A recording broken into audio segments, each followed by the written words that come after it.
Brethren, good morning, and greetings in the name of Jesus. It's a blessed Sabbath day. It's the Sabbath day.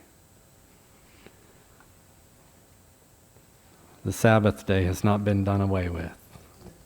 Jesus did not formally do away with the Sabbath day. He didn't. We have so much to be thankful for. We have lots of concerns. The world needs answers. They need hope. In thinking of hearing whether it's this or whether it's that, whether it's this or whether it's that, I couldn't help but think of Pilate.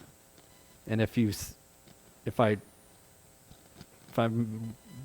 mess with this, I feel sometimes, when you've put something on a dog or a cat or something and they don't like it, I feel that way a little bit. I'm not used to an apparatus. People are asking, possibly like Pilate, what is truth?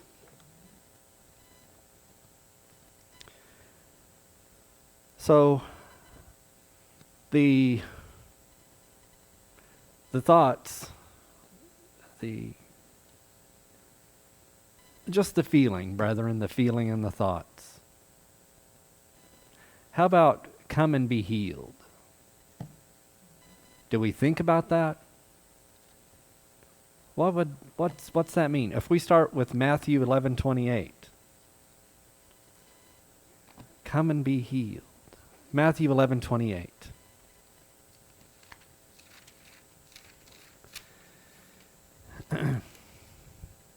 These are Jesus' words. Matthew 11:28. Yes. Come unto me. Well, there's the word come right there. Come unto me, all ye that labor and are heavy laden, and I will give you rest. I've mentioned this before, or I've written it down, whether it's in a blog post somewhere or in gatherings. That next verse, he says, take my yoke upon you and learn of me. There's a lot of people teaching stuff in the world. Learn of me.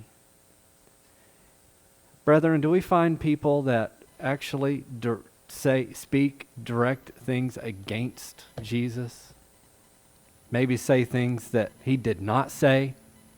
Say that he stood for something or did something that he did not do? What's the opposite of come? If we go to 1 Samuel, this is quite an example here.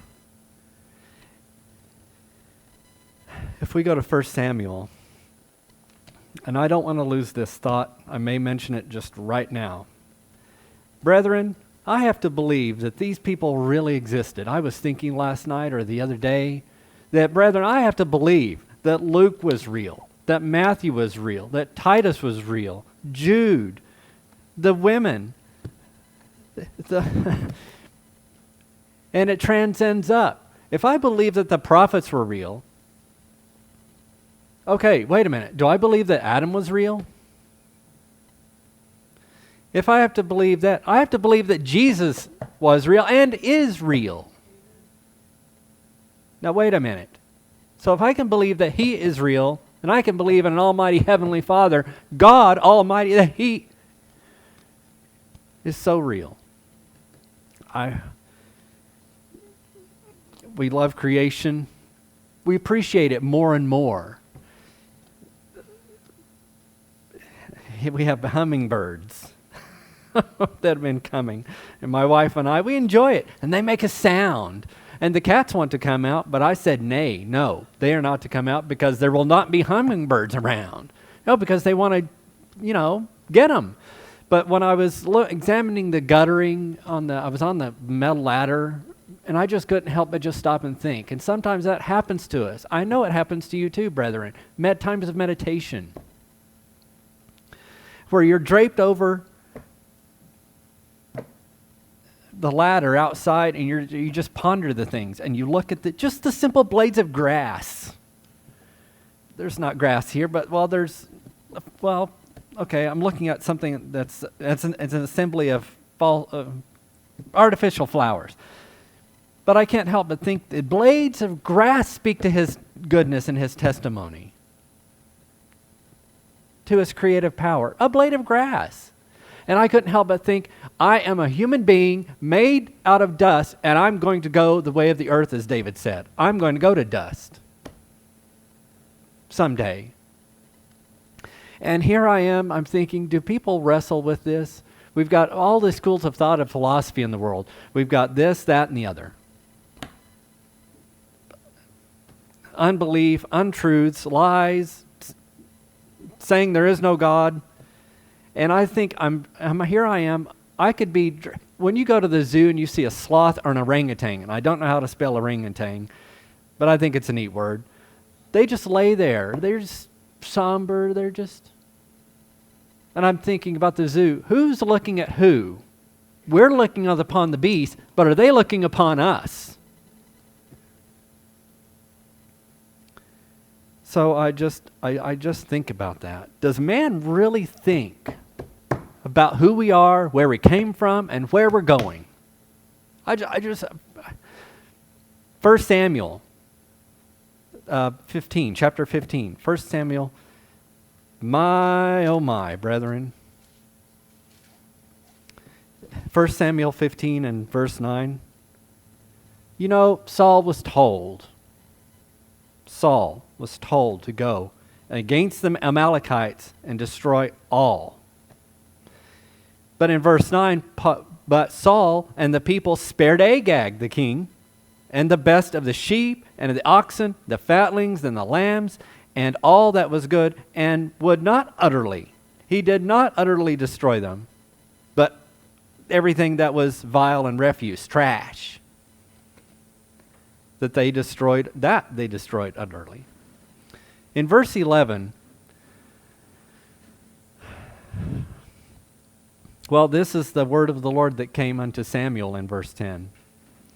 In verse 11, it repenteth me that I have set up Saul to be king, for he is turned back from following the Lord. That's the opposite of come unto me. That's the direct opposite.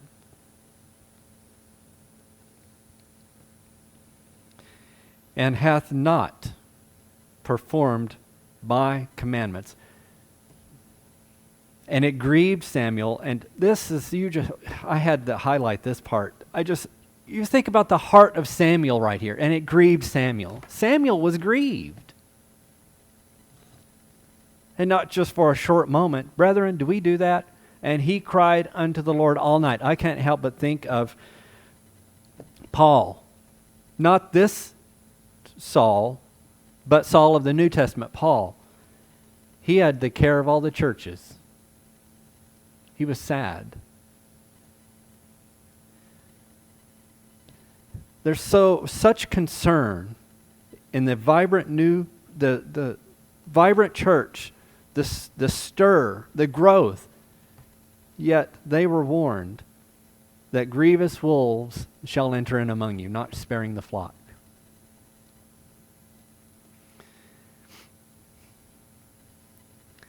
So Saul, you would think, out of all of the multitudes of people that were destroyed and the vile and refuse, but he kept a lot of good, seemingly, and he kept the king, like the icon, the head honcho, if you will. And do we sense a bit of arrogancy or misunderstanding? Did he just have a slight misunderstanding, and do we apply that same to people today? Oh, they just have a slight misunderstanding. They disobeyed, or they don't do one thing, one particular thing. But the Lord here, it says, did it not say, and it grieved Samuel, but it repenteth the Heavenly Father that he set up Saul to be king.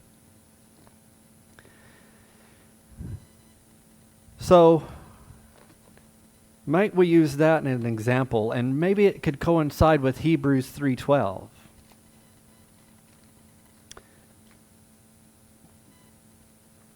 Hebrews 3:12. Take heed, brethren, lest there be in any of you an evil heart of unbelief in departing from the living God. He doesn't desire us to leave. Come and be healed. In Jeremiah 17:14. Jeremiah 17:14. The prophet. I can't help but think of the attitude of sackcloth and ashes. Jeremiah in 17:14. He says, heal me, O Lord, and I shall be healed. Save me, and I shall be saved, for thou art my praise. Isn't that just wonderful? Heal me, O Lord.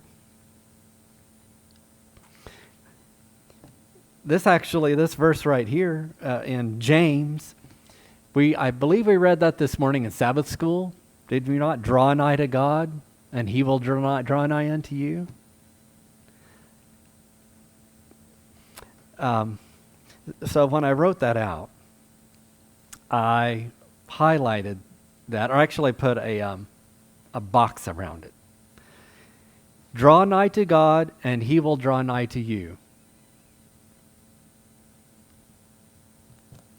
And we need him near. Why? Why do we need him here? Near. In Hebrews, I have Hebrews 13:6 here. We'll just take a gander at, or a look at Hebrews. Yes. So that we may boldly say, the Lord is my helper, and I shall not fear what man shall do unto me. I have to remind myself.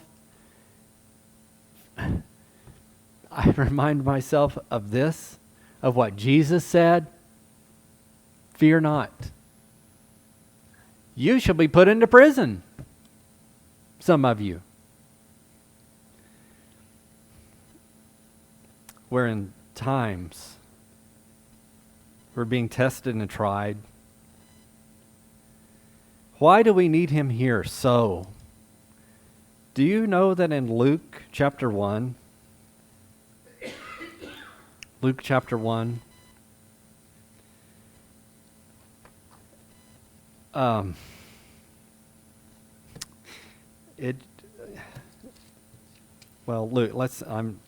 just go to Luke chapter 1. I actually didn't remember this, but Luke 1, wow, I didn't even realize this until now. Do you know that Luke 1 has 80, that's where they've sectioned it off, 80 verses? Isn't that something? Well, anyway, so Luke chapter 1 and verse, so what I appreciate about this, because I've had to remember this part, this passage. What does it mean to be spiritual Israel? What does it mean to be a part of the covenant? To be a child of God? What does that mean to us? And how are we portrayed? Because Jesus said, ye shall be hated of all men for his name's sake. In this passage, we have Zacharias. And with this is regarding the birth of John. His name was to be called John. And so he couldn't talk. He had a writing tablet in verse 63.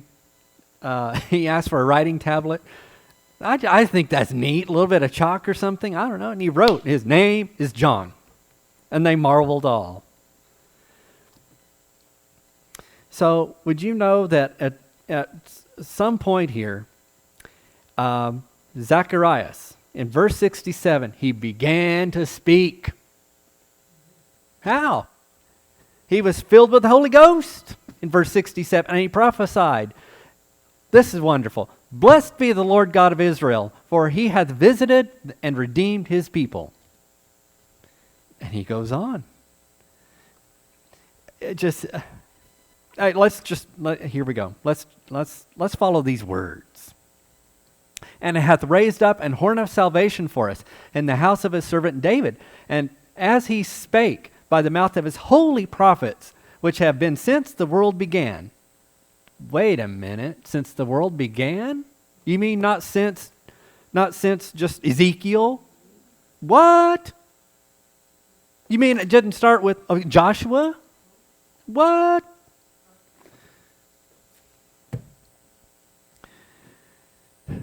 That we should be saved from our enemies and from the hand of all that hate us. Do you know it seems to be that we are blamed as Judaizers? We're blamed as being, what is this? It's just such a strange thing, brethren. This wee bit sliver of a country gets blamed for so much.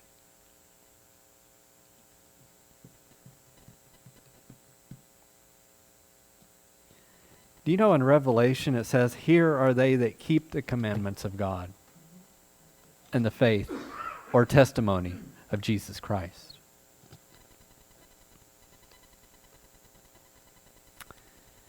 Jesus, I saw that verse I highlighted.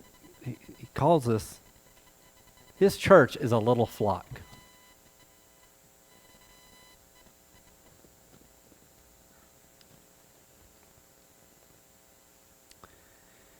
So, did we know that hate was, I had that written down, did we know that hate was a part of the package?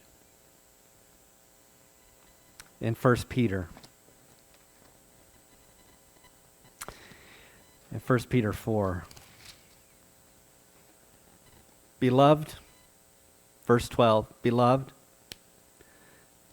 think it not strange concerning the fiery trial which is to try you, as though some strange thing happened unto you.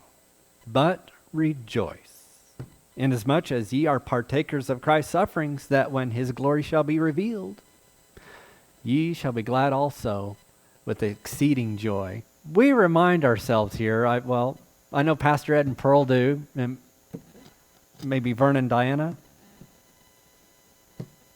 Look up. And when these things come to pass, Are we there? Are we feeling it? Look up. Draweth nigh. Amen.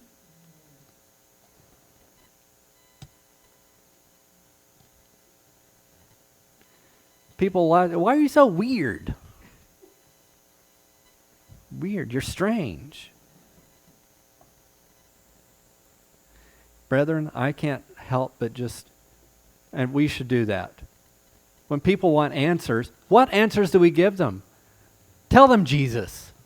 We reinforce the Bible. We say the Bible we tell them Jesus said. And it leads to a quiet moment and they begin to think.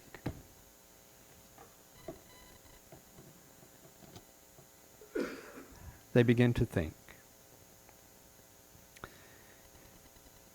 And they might say something to the effect that even questioning their own church that they're going to. Do you remember Pastor Padilla? He told about one of his sister-in-law, I believe it was. Someone, she said, "I just get fed up with my church. They don't preach this and don't do that." And he says, "Well, move on." Move on. Move on. Find better. So, I remember in one of his sermons, he said that it's not a rocking chair religion. Did Jesus bring a rocking chair religion? Well, in Ephesians 6, if we're going to read, that's Ephesians 6:12. Ephesians 6. Well, how about 11? Put on the whole armor of God, that ye may be able to stand against the wiles of the devil. That was wonderful. I was thinking about that last night. Okay, the wiles of the devil. In verse 12, for we wrestle not against flesh and blood.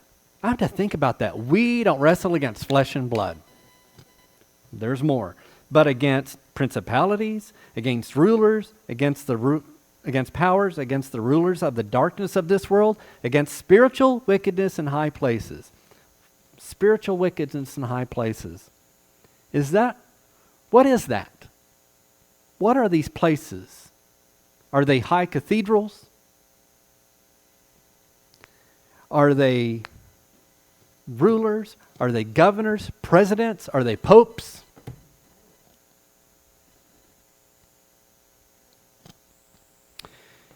When I was at McAlester last,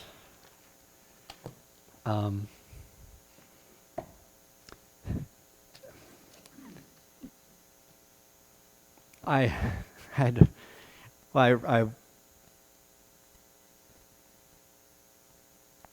in 1 Peter 5:7,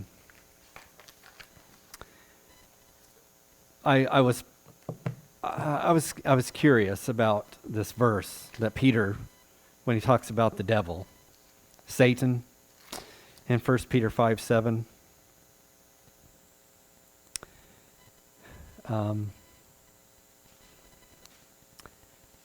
Well, this starts with, he careth for you. Well, I wrote in here on the side, a God that's very hands-on. He is hands-on. I'm, as Pearl would say, I'm pleased as Punch.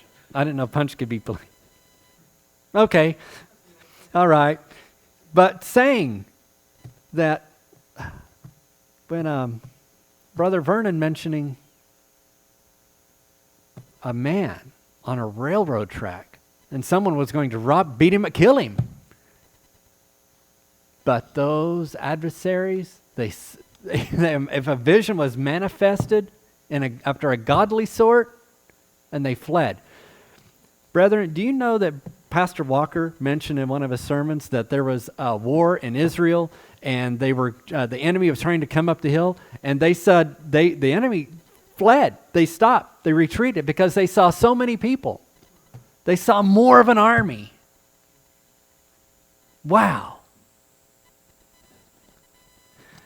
But I have casting all your care upon him, for he careth for you. Be sober, be vigilant, because your adversary, the devil, as a roaring lion, walketh about seeking whom he may devour. Whom resist, steadfast in the faith, knowing that the same afflictions are accomplished in your brethren that are in the world. I had to ask the question, wait, so he walketh about as a roaring lion. Roaring means to me something like speaking great swelling words, possibly. Roaring, with such authority, roaring. He walketh about. Peter didn't say he flieth about, or he swimmeth about, but walking about. How does he walk then? Because here in Ephesians, if we go back to Ephesians 2:2, it says, where in time past ye walked according to the course of this world, according to the prince of the power of the air, the spirit that now worketh in the children of disobedience. Is that how Satan walks about as roaring lion? Is he in the children of disobedience? So if I recall, Satan has ministers that be transformed into an angel of light.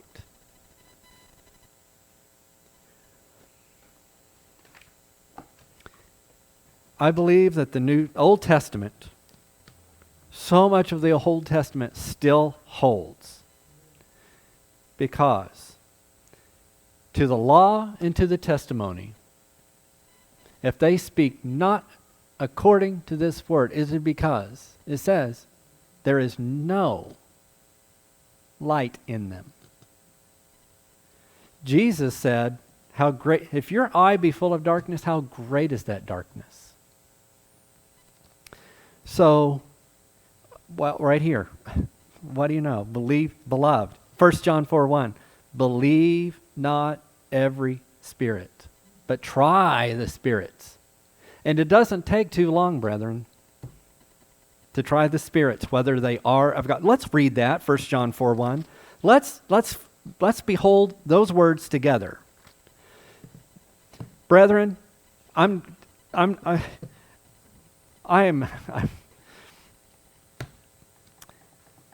my grandmother would say frazzled. I'm a bit frazzled. Here we have New Testament verses, brethren, that seemingly do not get preached.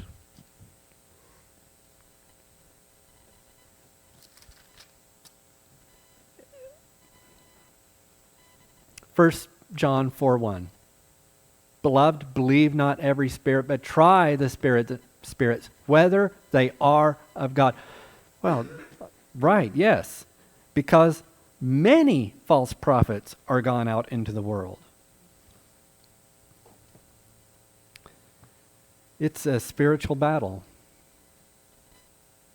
It's very much a spiritual battle, brethren. Brethren, do you know, I didn't write it out,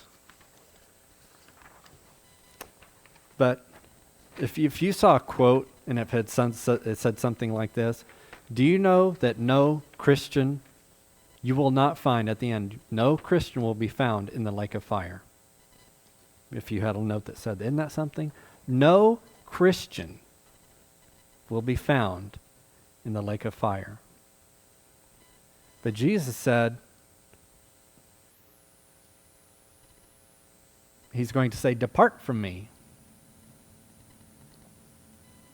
Oh, wait a minute. No, do we believe? No Christian will be found, will have meet their end in the lake of fire.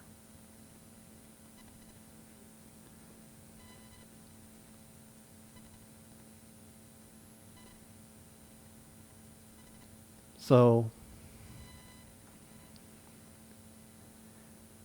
when that day happens, the end of the end,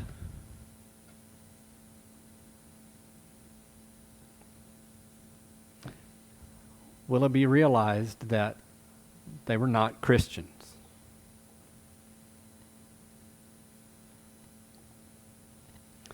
The Almighty has set up a standard.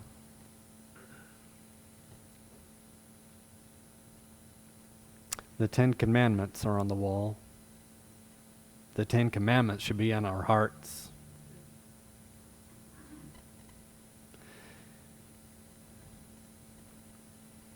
If things can be written and etched so finely and so with a diamond point,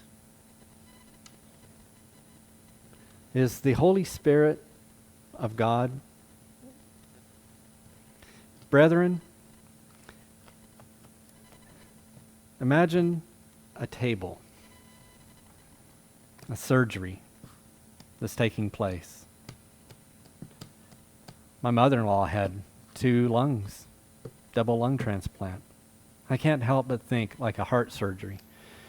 You've got the patient on, helpless, laying, and the chest is cracked open. Isn't that something? Totally helpless. Is that where we need to be spiritually?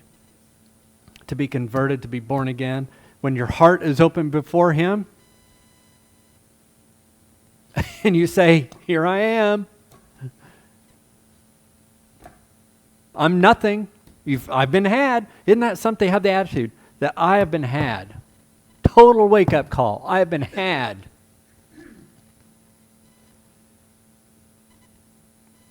And that makes people feel uncomfortable, brethren. just the brutal honesty. All sin and lying and disobedience and debauchery and nastiness and he can, he says he could heal. It's wonderful, brethren.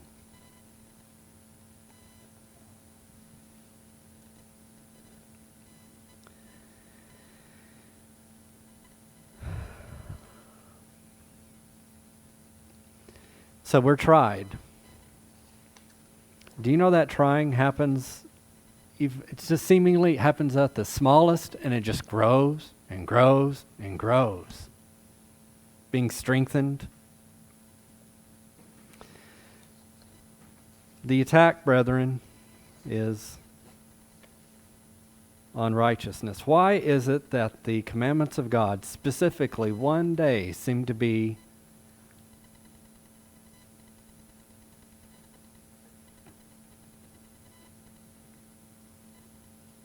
you're pointed out?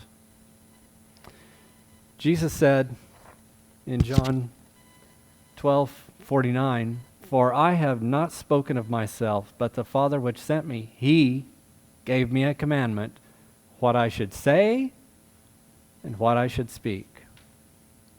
And that seems pretty plain. Who tells who what to say? Who's commanding who here? Brethren, keeping the Sabbath is a definite mark. Do you remember the Hebrew boys that wouldn't worship and bow down, thrown into the furnace? I didn't mention it this morning when Brother Vernon mentioned that story. I thought about the angel, Christ himself, if it were him, Christ himself, because that king said, appears as the Son of God, was in that fire with them. Amazing miracle.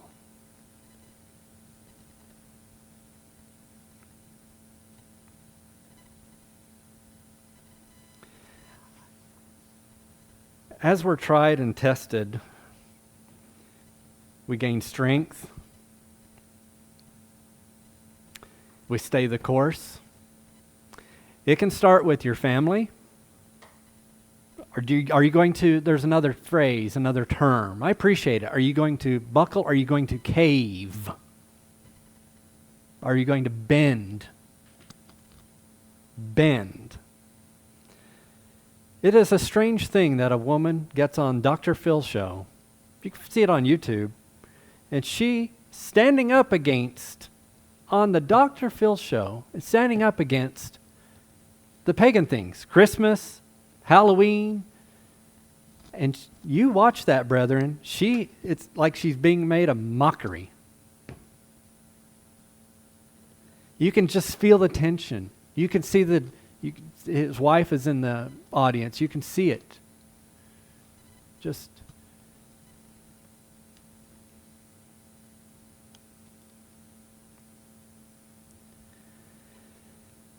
when you start reading and researching what famous preachers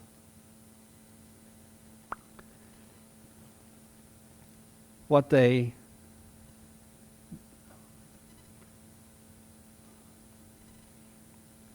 they're spreading, what they are spreading.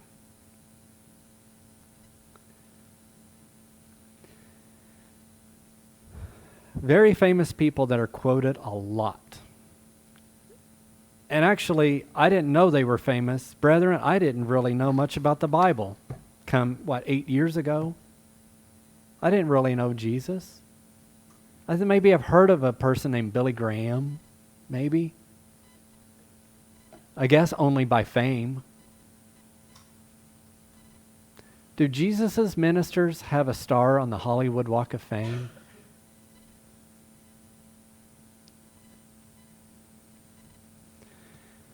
other names that I've come to that there's a whole list of them. And their words just float around. They're being shared and shared and shared. It's pretty easy. Do a Google, put in their last name, and type in the word Sabbath. See what they say about the Sabbath, what their teaching is. There was one done in 2017. It seems to be getting more bold and bold to speak against the commandments of God, and such seemingly twisting. This one word was used by this Grace Church pastor. He used the word abrogated. And with fierce boldness, brethren, fierce boldness, he says that Christ abrogated. Do you know that the word abrogate means to put an end to, do away with? Can also mean abolish. To formally put an end to a system, practice, and institution. So like when a tax is abolished, like the tax was abolished in 1977, whatever that was, are people not fully well known? Is there not a full delegation right then and there, or the amendment was repealed, or something happened? Some sort of legislative something happens, and it's an official agreement, decision, or result that is declared invalid. Why is it, like Brother Burrell would say, Calvin Burrell, remember one of the Life Spring classes, he said, where the Bible is silent, we're silent.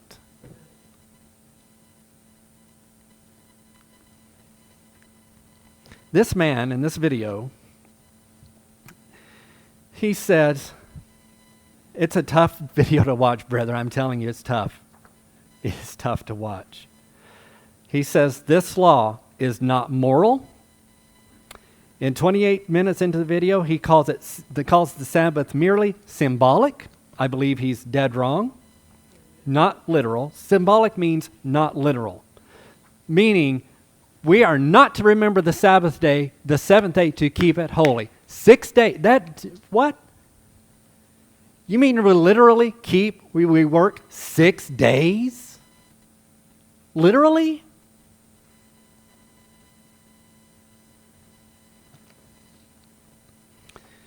What about marriage then? You mean I literally need to just abstain and not chase after the literally? The man says, quote, he can do anything he wants with the Sabbath. Set aside totally, abrogate it, nullify. I'm reminded, did Paul say, do we make void the law? He says his healing, Jesus' healing on the Sabbath, he says, quote, struck a blow at this symbol. What in the world? Jesus is announcing the end of the Sabbath. He also said, in the Old Testament law, healing didn't happen. No, wait a minute. Didn't someone bring someone back to life? What? I had to put on here, brethren, we have got to know our Bibles. Timothy did. He had known the Holy Scriptures they were able to make him wise unto salvation. The man says, we're going to speak next. The title of it was Understanding the Sabbath. His next one said, Sunday, we're going to see how it fits into, he called it the Lord's Day, and he pointed with his finger with fervor and positivity and see how that fits into the purpose of God. Now, wait a minute. What? Wait. Sunday. Hold on. Where's the proof? Because he said purpose. You look up the word purpose. The Heavenly Father, he uses the word, he has purpose things. He says that. Where is the formal decree?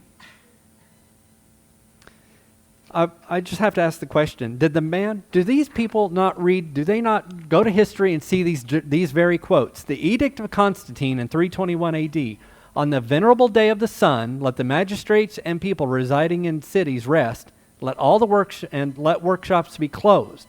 In the country, however, persons engaged in agriculture may freely and lawfully. It seems a little bit wishy-washy or double-mindedness. The Catholic Church then, is this 40-something years later in 364 AD?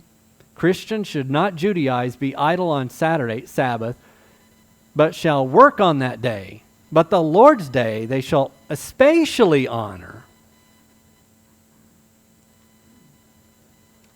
If they are found Judaizing, they shall be shut out from Christ. The man also says in this video, he builds up his anger. He gets agitated around 42 minutes, 49 seconds. He says, this is strange. How do you say this? He says, he boldly says, oh, brethren, by the way, when you read, these people can start out and say, they can reverence the Creator and say of His holiness and whatnot, and salvation, and use some really a lot of chain of words together. He says, he does say this. He says, all 10, did you get that? He said 10. All 10 commandments are repeated. He even holds up his 2 hands, 10 fingers. Except, so now wait a minute. All 10 commandments are repeated. Well, that's a lie.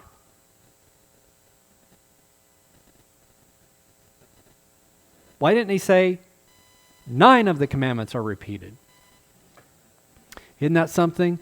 When I remember Brother Burrell in the lesson, that's one of the key points he pointed out. It's in Deuteronomy or Exodus that the Lord gave the 10 commandments and He added no more. The 10 commandments. He added no more.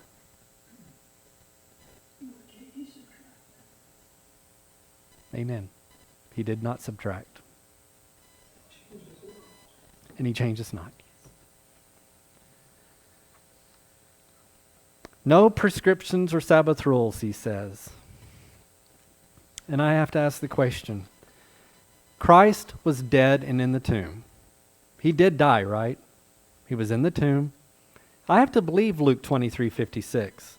The women rested the Sabbath day according to the commandment.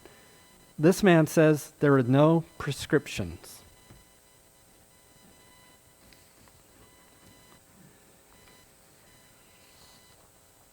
So I have to ask the question, who's doing all the abrogating here? Who's doing the abrogating?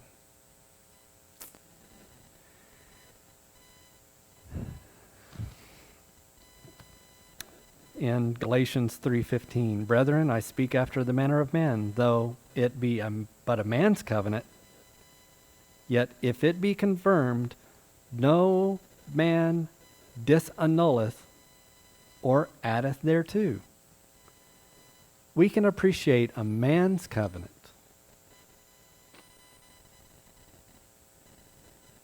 And it's supposed to stay. It's supposed to be set. And it's honored. Why is it, of a spiritual sense, why is it if the Almighty gave laws that are righteous and holy and good, and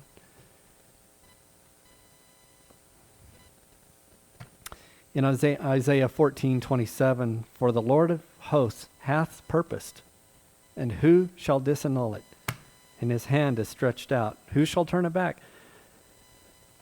And do you know, it's even you see this with Balaam, when he spoke to Balak. In Numbers 23:20, behold, I have received commandment to bless, and he hath blessed, and I cannot reverse it. Nothing absolutely wrong, brethren, with the seventh day. Nothing wrong. Nothing wrong. In 2 Chronicles 7:14. Now some brethren have these as memory verses. I don't, but I do appreciate them.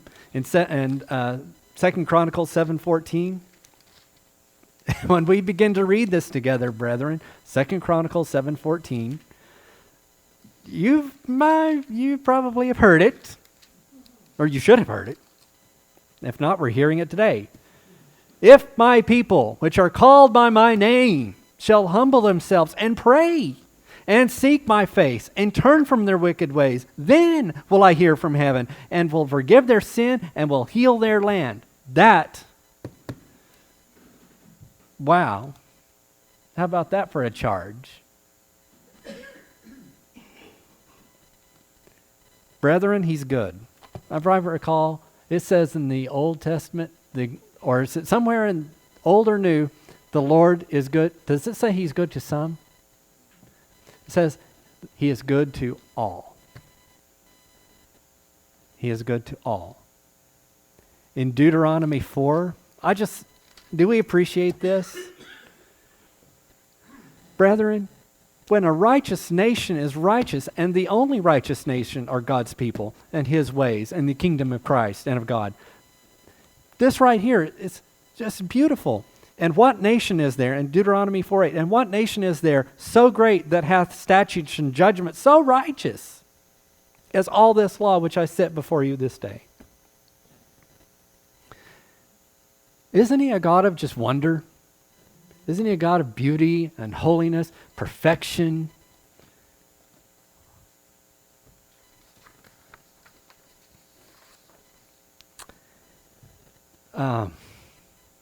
So in Luke 1, I didn't even mention this about Zacharias.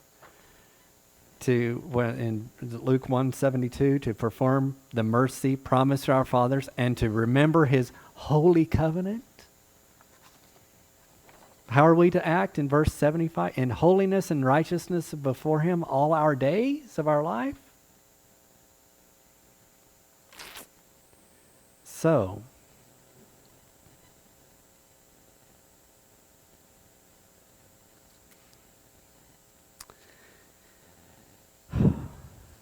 we can be tested and tried.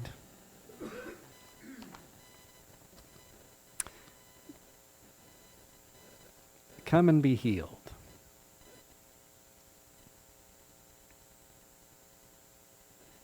We would like to see the church grow, prosper. We would like to see the numbers added, just as they were in Acts, added to the Lord daily. There is a place of refuge. He's wonderful, brethren. There is a place of refuge. He's wonderful. We were mentioning altar calls this morning. I was reminded of a system where we filed up to the thing at the front at the Methodist Church. And so it was just repetition. And this out the front just became okay, come up, do your deed, and go back. Come up, do your deed, and go back.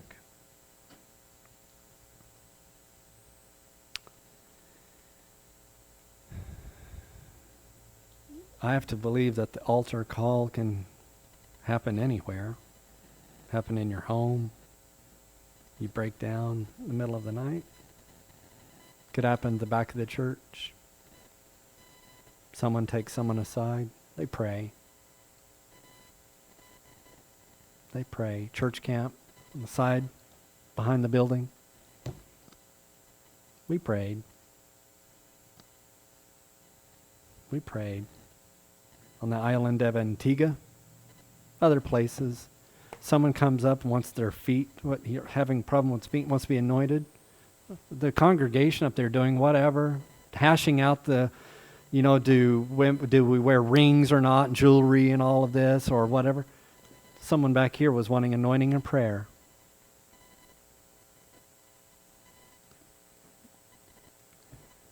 we did that. Glorify the Heavenly Father. So, in Ephesians 1:18, we have had our eyes enlightened. In Ephesians 5:8, now are ye light in the Lord. And in Colossians 1:9, he's given us a spiritual understanding. So let's close with Hebrews 13:5. And maybe it's not a closure for the rest of the day. Think on verses. I'm thrilled hearing, is it Elias? Oh, wow. Having a verse brought to us. And he went back and read the Bible. Nice. Wonderful. I like it. Hebrews 13:5.